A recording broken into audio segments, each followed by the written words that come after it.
আমরা যেটা সই করেছি সেটা অবশ্যই আমাদের আবার সেটার দায় দায়িত্ব গ্রহণ করব, কিন্তু যেটা আমরা সই করিনি সেটা দায় দায়িত্ব আমরা গ্রহণ করব না। এটা অন্যায়, এটা জনগণের সঙ্গে এটা একটা নিঃসন্দেহে প্রতারণামূলক কাজ। আমরা তো সংস্কারের জন্য আমাদের 31 দফা জনাব তারেক সাহেব 2022 সালেই তিনি জনতির সামনে তুলে ধরেছিলেন। কি মনে আছে আপনাদের? 31 দফা তুলে ধরা হয়েছিল, মনে আছে? আমাদের নেতারা সব গ্রামে গ্রামে সব জায়গায় গেছেন, আপনারা বিভিন্ন জায়গায় গেছেন, এই 31 দফার কথা বলেছেন, তাই না? এই 31 দফা কি আছে? আজকে আমরা এই সনদটা দেখি, এই সনদে যতগুলো পাশ করেছেন বলেছেন কথা সব তো আমার 31 দফায় আছে। তারা আজকে কিভাবে আপনারা বলেন যে আমরা সংস্কার চাই না? আমরাই তো সংস্কারপন্থী সবার আগে, সেই সংস্কার আমরা করতে চাই, কিন্তু আপনারা যেভাবে জনগণকে বিভ্রান্ত করে জনগণকে বোকা বানিয়ে এই সংস্কার করতে চান সেটা অবশ্যই আমাদেরকে জনগণের সামনে তুলে ধরতে হবে।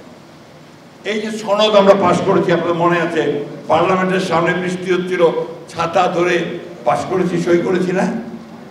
ওইখানে আমরা যে বিষয়গুলো সই করেছি সেখানে আমরা বলা হয়েছিল যে সব রাজনৈতিক দল যেগুলোতে একমত সেগুলো সব সই হয়ে গেল, এমনকি যে সমস্ত বিষয়গুলোতে রাজনৈতিক দলগুলো একমত হবে না।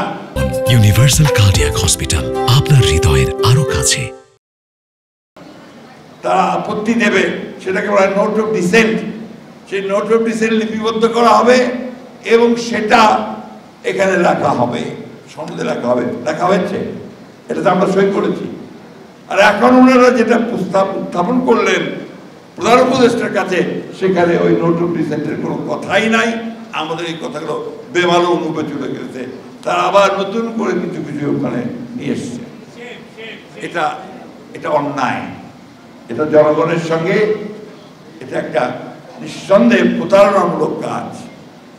তারপরেও কিন্তু দেখেন, একটা দায়িত্বশীল রাজনৈতিক দল হিসেবে আমরা একটা প্রেস কনফারেন্স করে বলেছি, আমরা রাস্তায় যাইনি, আমরা রাস্তায় দাঁড়িয়ে কোনো প্রতিবাদ করিনি, আমরা প্রধান উপদেষ্টার বাড়িও ঘেরাও করিনি বা আপনার নির্বাচন কমিশনও ঘেরাও করিনি।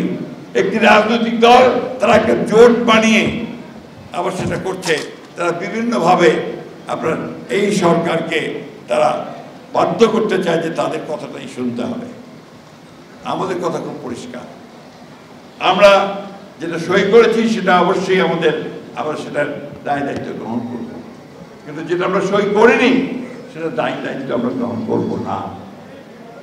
আমরা চাই যে এই বিষয়গুলো একটু আলোচনার মাধ্যমে সমাধান করা হোক। নির্বাচন তো যেটা ঘোষণা করেছেন 2026 সালের ফেব্রুয়ারি মাসে, ওই তখনই নির্বাচন হতে হবে। পিআর হবে কি হবে না ওটা আগামী পার্লামেন্ট সিদ্ধান্ত নেবে।